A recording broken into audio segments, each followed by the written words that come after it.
Before we start today's episode, we are very proud to announce that Uncovered with LordanArts can be found on Roku's new Mysteria channel. Tune into Mysteria, channel 548, on the Roku channel to watch us investigate suspicious cases and deep dive into infamous crimes. And you can watch for free. Just visit therokuchannel.com and search Mysteria. You can also get the Roku channel app on your smart TV, or if you have a Roku stick, head over to channel 548 on the live TV guide. There you'll find not only this amazing team, but also episodes of 3 Men and a Mystery and many other great true crimers. Dive deeper into true crime with Mysteria.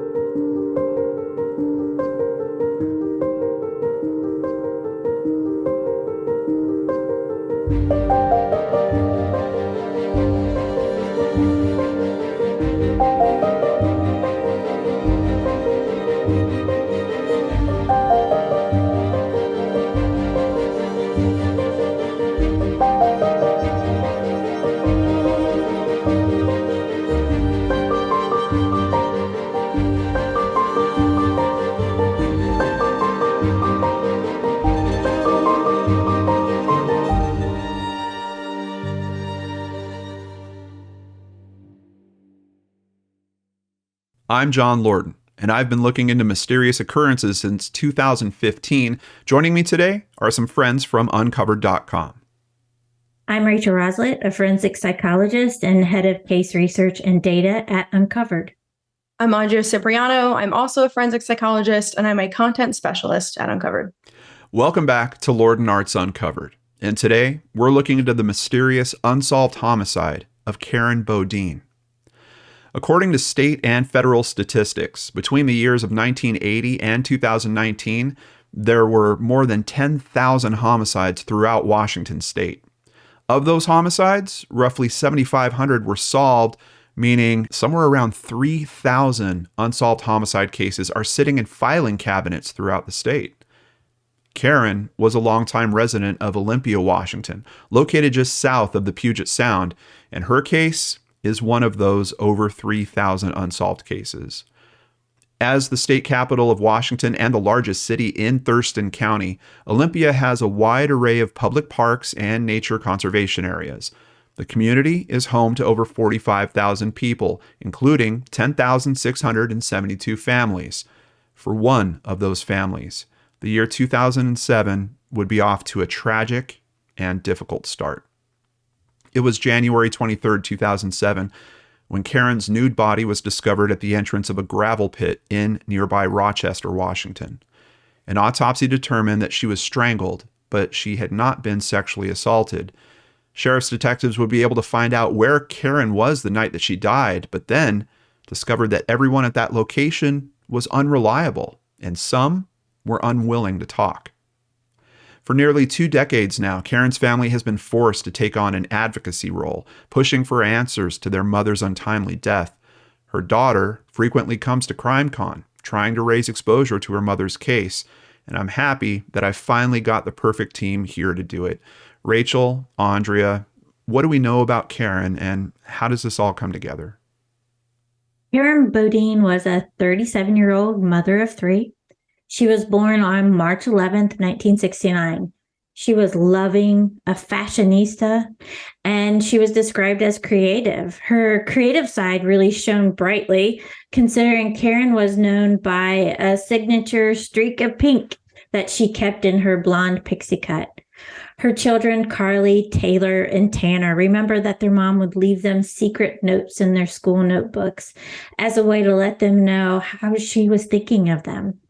At CrimeCon's CrowdSolve event in 2019, Carly shared that Karen had a contagious high-energy laugh that everyone remembers fondly. I attended the CrimeCon at CrowdSolve event back in 2019. It was a long 3.5-day weekend where a group of citizen detectives and experts came together to take a deep dive into Karen Bodine's case, as well as the 2009 unsolved disappearance of Nancy Moyer. We'll talk more about the crowd solve event later today, but while I was there, Carly shared with the crowd that her mom struggled on and off again with what she called bad habits. We know Karen struggled with bipolar, lending itself to battles with a substance use disorder. But Carly made it very clear in an interview with me in April of 2021 that it's a myth that someone can't be a good mom and also work through addictions. She told me, even in her throes of addiction or when she was sober, she was the best mom. We came first. It didn't matter if she had to walk in the rain for 8 or 10 miles to get to a basketball event. She was always finding a way to get there, sober or not sober, up until the very end. I'd really love to just pause right here and talk a little bit about bipolar disorder and the often related substance abuse disorders that are connected with them. I mean, it hurts my heart that Karen was so maligned about her struggles, but we know based on our training that bipolar disorder is so hard to treat. Part of the disease is that when you're manic, the disease says, I'm great, I'm good, I can get off medication now. And we know that that's not the case, but that's what those people feel in that moment. And it's not uncommon for people, especially if they don't have access to medical or professional care, to try to help themselves by managing it with some sort of substance like alcohol or perhaps, some sort of drug. But it's just a notoriously hard disease to treat. And these people are just trying to make it through the day and trying to figure out what the heck is going on with them. And the fact that she just, might have treated it with some sort of substance, I feel for her. She was really trying to be a great person. It's very common. And honestly, I don't even know. Audrey, did you get any sense of, did she know that she had bipolar disorder? Did she have an official diagnosis? Yeah, she did have an official diagnosis. Okay. I'm not sure about treatment per se, but we know that she was diagnosed. Because I know in many cases, that's a huge part of the challenge is getting to that diagnosis. There's no blood test they can give you and like, oh yeah, you've got bipolar disorder. So, but it depends which part of the cycle you're coming in on. Right. I mean, they have to see the whole cycle to see it as a bipolar disorder. Yeah. Yeah. It's just so hard to diagnose and treat. Go ahead. I'm sorry. Yeah. And to that too, thinking about what the family would have had to experience for the children to see their mom go through those cycles too. It's something that's just incredibly hard. Yeah. Mm-hmm. So more than anything, she's, I just hate to see people that have these struggles to be pushed down because it's just so difficult. And she was trying the best she could. Yeah. So. The stigma against addiction has really just plagued Karen's case from the very beginning. When her murder was first reported in 2007, journalists said that Karen was actively addicted to drugs, that she was transient, and that her family didn't know where she was.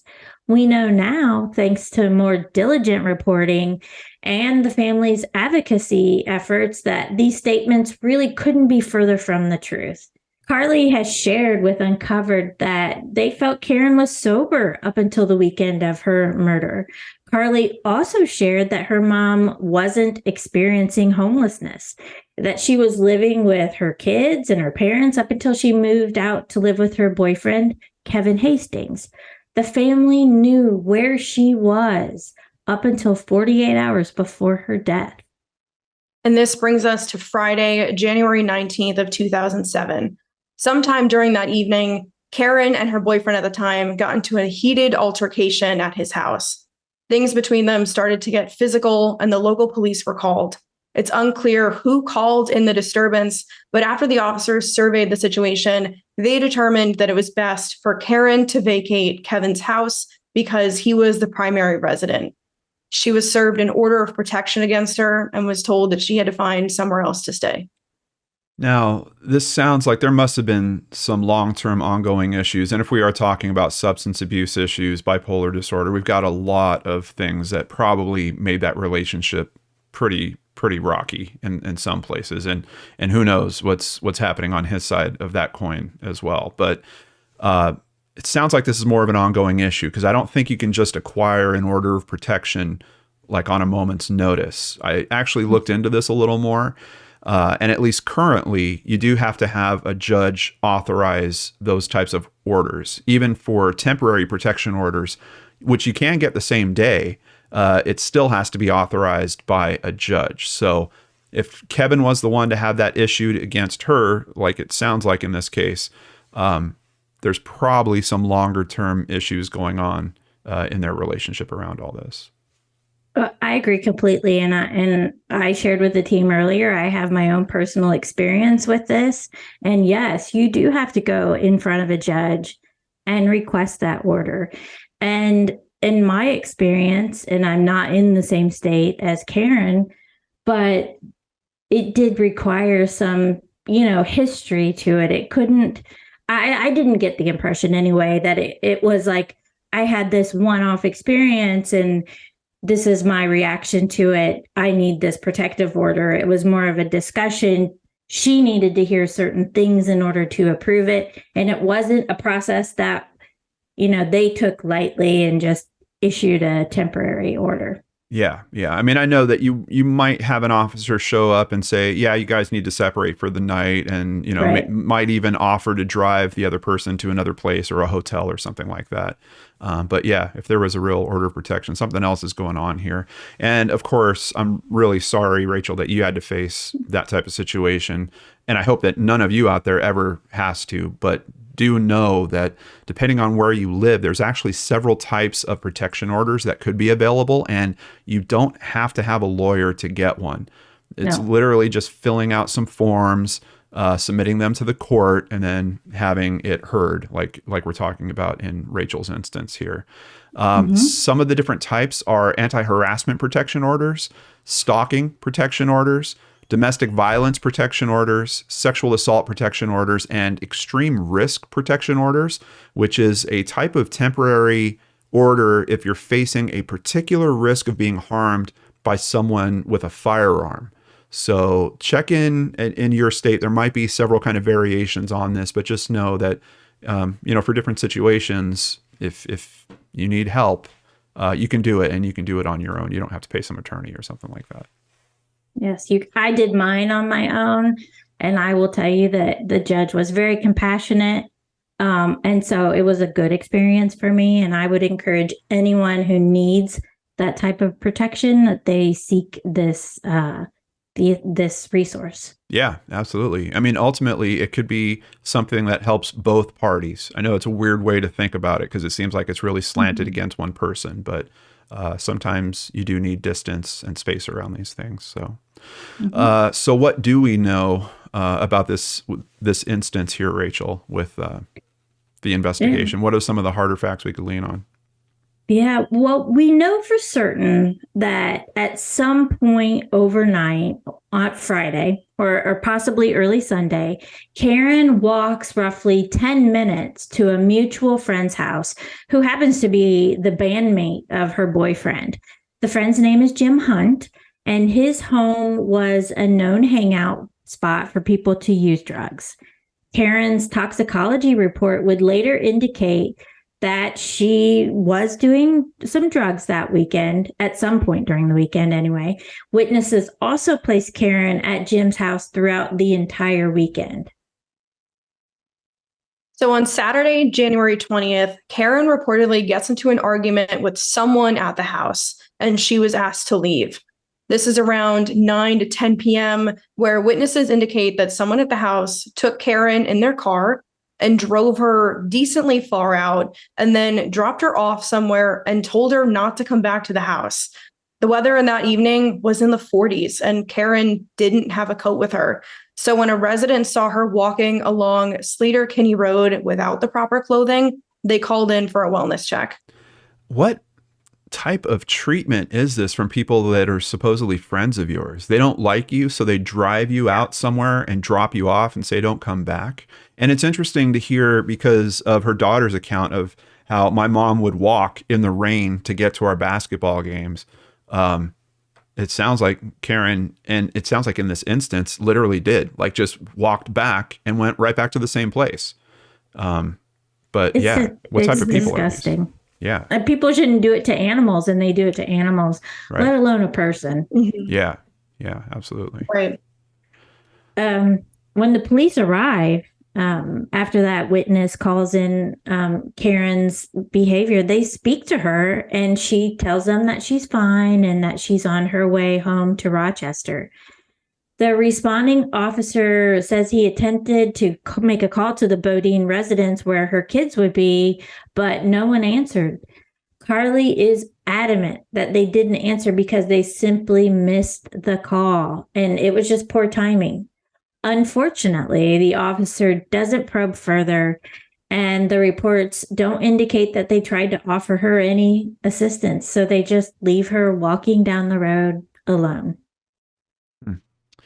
Well, let's take a look at a map together and see if we can start getting some sense of the type of area that we're talking about here. So I've got Sleater, Kenny marked at 14th Street. This is the location that you guys had for the police interaction over at uncovered.com. And we can see from the satellite view, it's literally just neighborhood area. If we drop down to the street, and this is a street view actually from 2008, so this would just be a year later. Really looks very residential. Yeah, and if something urgent was happening, plenty of doors to go knocking on, or just if you scream for help, someone's going to hear it. So that's another really tricky thing about this case is I know we haven't quite got to how she's discovered yet, but it's another one of those issues where I don't think we have the crime scene. I think that we found the dump spot and something else happened to her and we don't know where. So that's why kind of checking these locations, I'm just trying to figure out what her path of travel is here, but there's really not a whole lot more to look into on this. When I heard the details of this case, it immediately reminded me of Mitrice Richardson, where someone was clearly in a mental health crisis and law enforcement said, okay, see you later, let her go. And it turned out very tragically for Mitrice as well. Yeah. And, we just need to give our first responders the tools and the resources to better be able to help the people that need help, besides throwing them in jail or doing whatever. But if Karen might have gotten the assistance she needed that night, it might have been a very different situation. Who knows? To be fair, we know that she was known to be using drugs on that particular weekend. It could have been offered and she could have said no. I mean, it's definitely a possibility.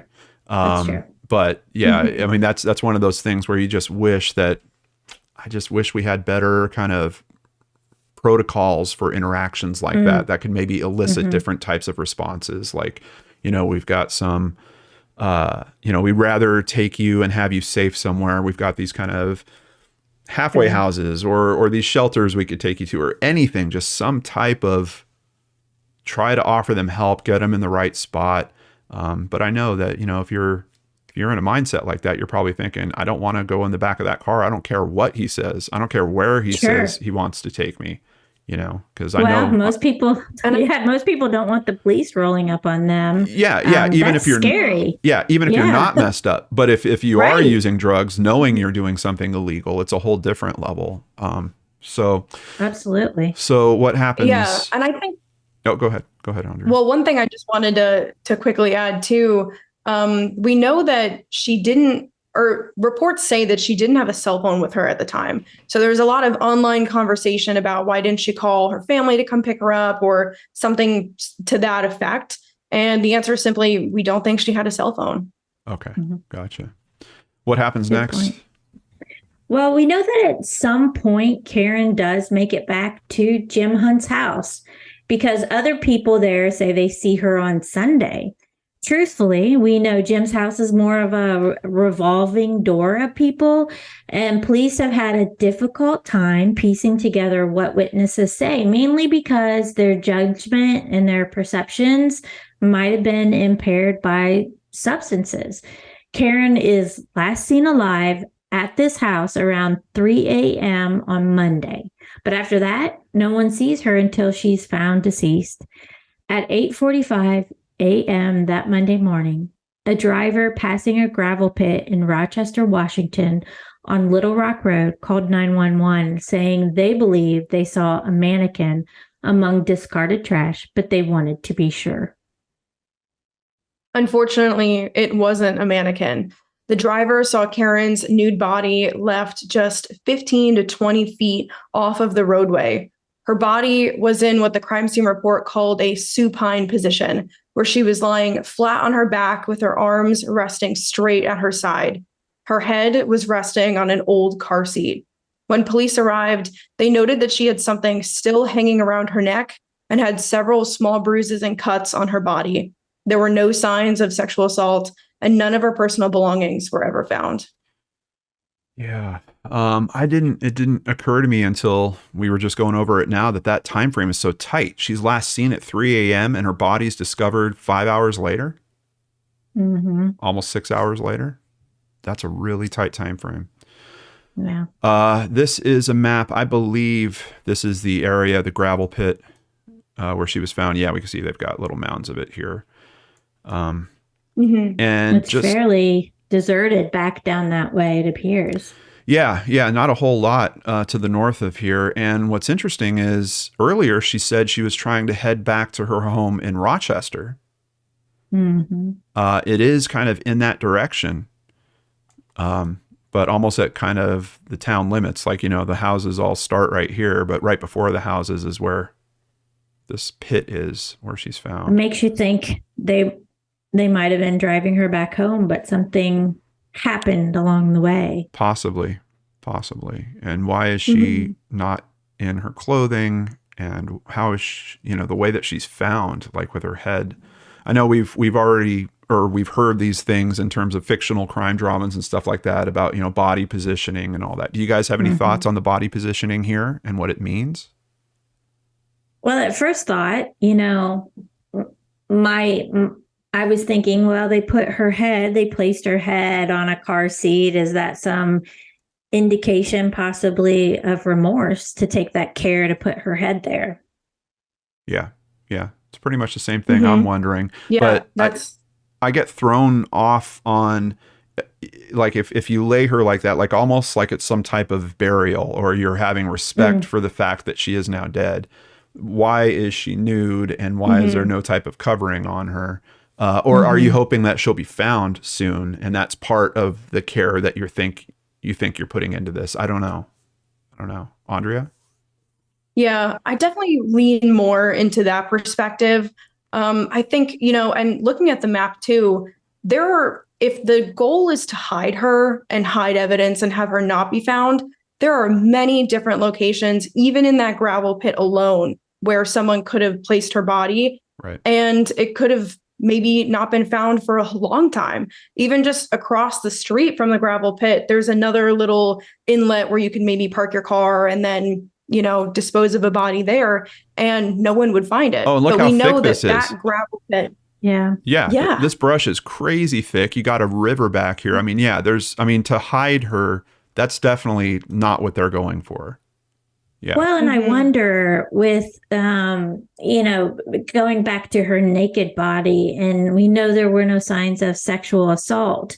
It feels like that was meant to shame her or, to degrade her by putting her out there naked, exposed. Or I guess conversely, maybe that's how the argument started, right? They wanted to have sex with her. She didn't want to. I don't know, but it feels almost to leave her body nude as some sort of punishment or retributive action. Yeah. Because they weren't happy. What it also means is there's articles of clothing somewhere that are belonging to her. And, I'd be curious if, law enforcement went looking at Jim Hunt's house or something and like, hey, there's this stack of clothes over in this room or in this corner. I don't know how that kind of stuff happened, but yeah. And we have kind of an approximate location of the area that Jim lived in marked here on the map. We can see that it's about a 20-mile drive, about 25 minutes each direction. If she did come from that house, which, if she's seen at 3 o'clock, at some point she came from that house.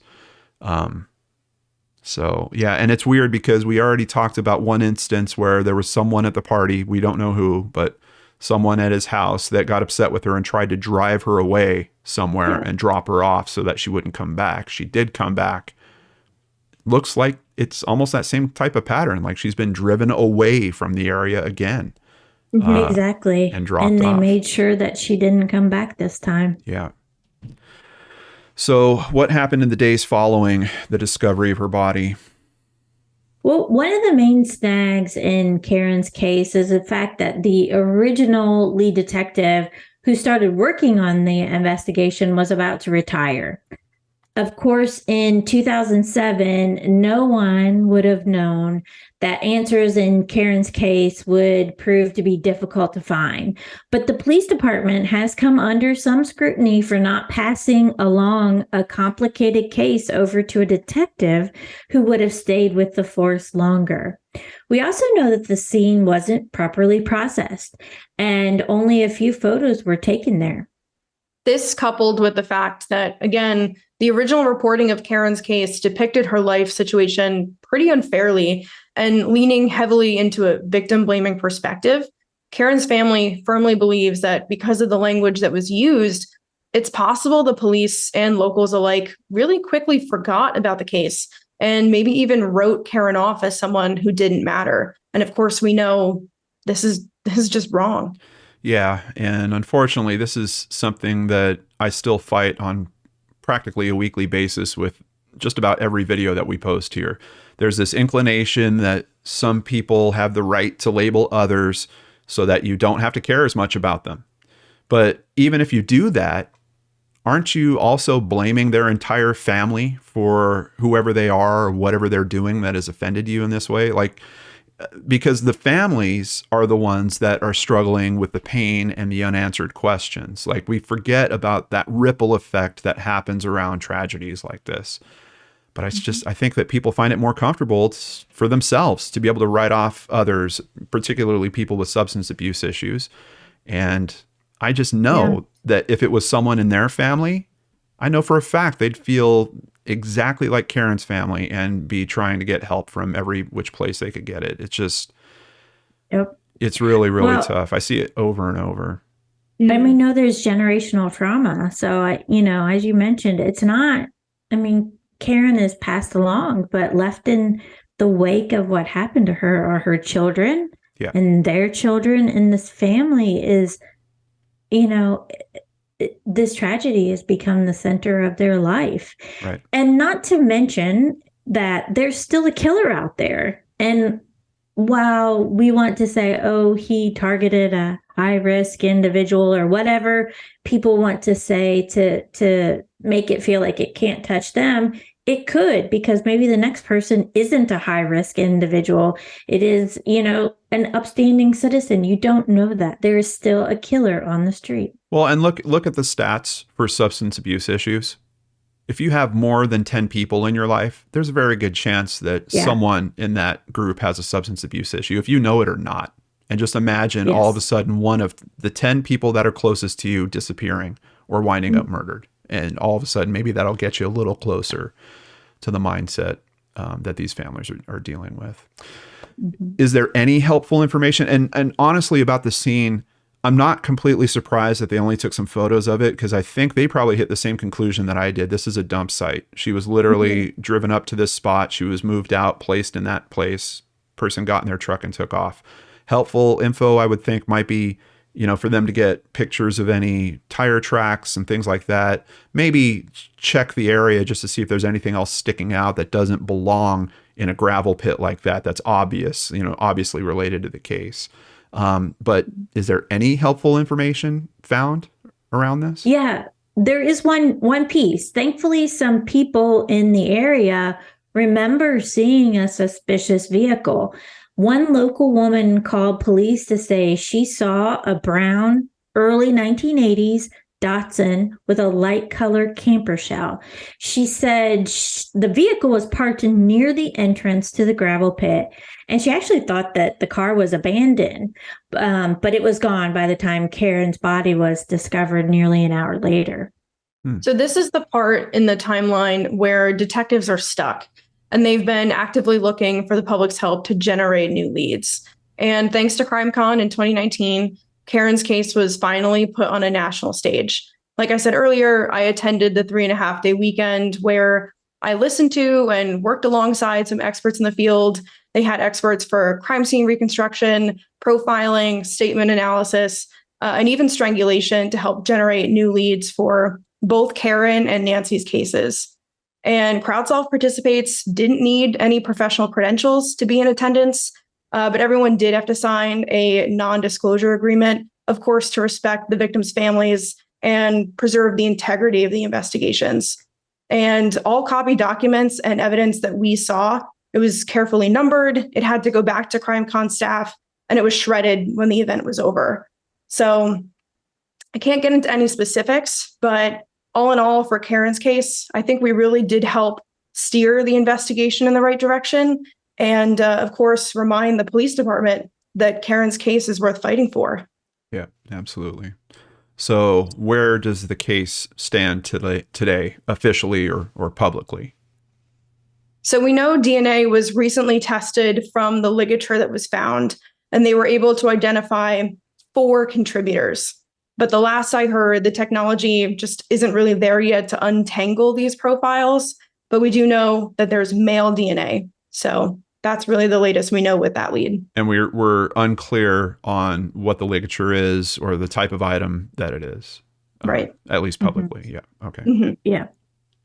Recently, the Murder in the Rain podcast sat down with Carly and the newly elected Thurston County Sheriff, Derek Sanders. And they asked him essentially, what's the holdup? And he said there is currently a detective working on the case, but truthfully, there is a staffing issue.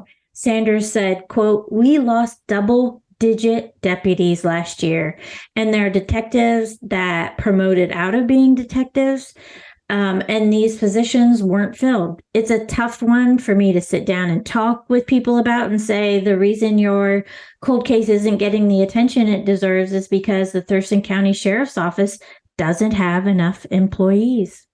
And that's really where ethical citizen detective work comes in. You know, we want to be able to take some of that weight off of law enforcement shoulders so that they can do the intense work that they need to do. And we just want to be an additional tool. And a big part of that is helping to spread awareness to these cases. So, of course, thank you to everybody watching, because this is a part of that. It's been 16 years since Karen Bodine had her life senselessly taken. This past March, Karen would have celebrated her 54th birthday surrounded by family. Instead, they spent the time advocating for justice to be served in her 2007 homicide. Carly recently pleaded with the Rochester, Washington community, saying, "Please, just tell us the truth and let us know what happened, so I don't have to lay awake every night wondering what happened to my mom. That's it. We just want the truth." I don't think she's asking for too much, and I'm hoping that the person that has the info that she's waiting for will be brave and kind enough to step forward. If you have any information about the murder of Karen Bodine, please contact the Crime Stoppers of the South Sound at 1-800-222-8477, or you can contact Deputy Blankenship at 360-786-5279. Also, please share this video with any acquaintances that you have in the Washington area and become part of the team that's still looking for justice for Karen Bodine by following the official Justice for Karen Bodine Facebook page. There's a link in the description box below. If you're looking for a space to meet like-minded true crime enthusiasts and advocates while engaging in case discussions, look no further than the Uncovered community. You can attend live webinars presented by experts. We even have a space in the community completely dedicated to this series with John Lordan, where we discuss all the cases we've covered each episode. Regardless of whether you join our community or not, you still have access to the Uncovered database, where you can see all of our sources and a full timeline of Karen's case. If you want to support Uncovered in another way, we also have a merch sale running. You can find the link in the description box below. Thank you to the Bodine family, the Charlie Project, Voices for Justice, Washed Away Podcast, Murder in the Rain Podcast, The Chronicle, Oxygen, Yahoo News, Fox News 13, The Olympian, Cults, Crimes, and Cabernet Podcast, Crime Online, ABC4, CrimeCon, and Wikipedia for information on today's case. Also, a big thank you to my friends at Uncover.com and co-hosts on today's show, Rachel Rosalette and Andrea Cipriano. Please join us again as we soon look into another mystery that deserves to be uncovered.